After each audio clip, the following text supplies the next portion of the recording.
கர்த்தருடைய பரிசுத்த நாமத்திற்கு ஸ்தோத்திரம் உண்டாவதாக.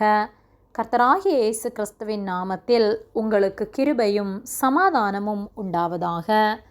இந்த நாளுக்குரிய தியானத்திற்கான தேவ வார்த்தை எபிரேயர் அதிகாரம் 4 வசனம் 14. வானங்களின் வழியாய் பரலோகத்திற்கு போன தேவகுமாரனாகிய இயேசு என்னும் மகா பிரதான ஆசாரியர் நமக்கு இருக்கிறபடியினால் நாம் பண்ணின அறிக்கையை உறுதியாய் பற்றி கொண்டிருக்க கடவோம்.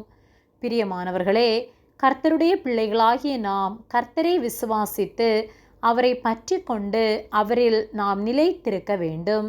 எபிரேயர் 4:14 வானங்களின் வழியாய் பரலோகத்திற்கு போன தேவகுமாரனாகிய இயேசு என்னும் மகா பிரதான ஆசாரியர் நமக்கு இருக்கிறபடியினால் நாம் பண்ணின அறிக்கையை உறுதியாய் பற்றி கொண்டிருக்க கடவோம் என்று சொல்லப்பட்டுள்ளது.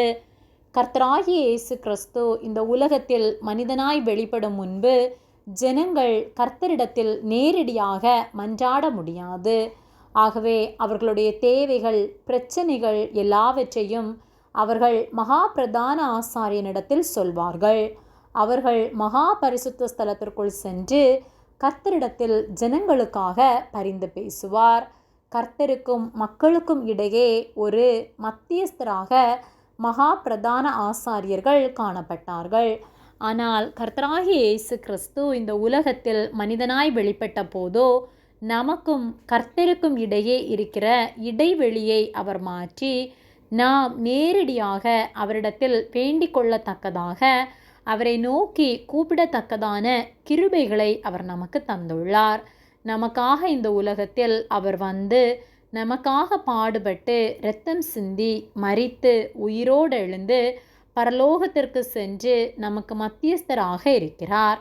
நமக்காக அவர் இருக்கிறபடியால் நாம் எந்த காரியங்களை குறித்தும் கவலைப்படாமல் விசுவாசத்தில் உறுதியாய் ஒருபோதும் சோர்ந்து போகாமல் அவருக்கு பயந்து அவரை பற்றி கொண்டிருக்கிறவர்களாய் இருக்க வேண்டும்.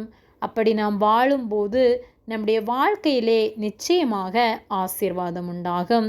ஆகவே என்ன தேவைகளானாலும் உறுதியாய் அவரை பற்றி கொண்டிருப்போம். அவர் நம்மை ஆசீர்வதித்து காத்து நடத்துவார். ஆமேன். ஜெபம். எங்களை அதிகமாக நேசித்து வழிநடத்தி வருகிற எங்கள் அன்பின் பரிசுத்த பிதாவே, இந்த நாளையும் நாங்கள் காணும்படியாக நீர் எங்களுக்கு ஜீவனை தந்த உம்முடைய அன்பிற்காக நாங்கள் உமக்கு நன்றி செலுத்துகின்றோம். நாங்கள் தியானித்த வார்த்தையின்படியே நாங்கள் ஒவ்வொரு நாளும் உமக்கு காத்திருக்கிறவர்களாய் எங்களுக்காக நீர் வந்து எங்களுக்காக காத்திருக்கிறீர் என்பதை உணர்ந்து ஒவ்வொரு நாளும் உம்மை பற்றி கொண்டிருக்கத்தக்கதான கிருபைகளை நீர் தரும்படியாய் ஜெபிக்கின்றோம். ஒருபோதும் எந்த சூழ்நிலையிலும் துவண்டு போகாமல் உம்மை விசுவாசித்து உம்மை சார்ந்து வாழ எங்களுக்கு உதவி செய்வதற்காக நன்றி செலுத்துகின்றோம். எங்களை உம்முடைய கரத்திலே ஒப்பு கொடுக்கின்றோம். இயேசுவின் நாமத்தில் ஜெபிக்கின்றோம் பிதாவே. ஆமேன். கர்த்தர் உங்களை ஆசீர்வதிப்பாராக.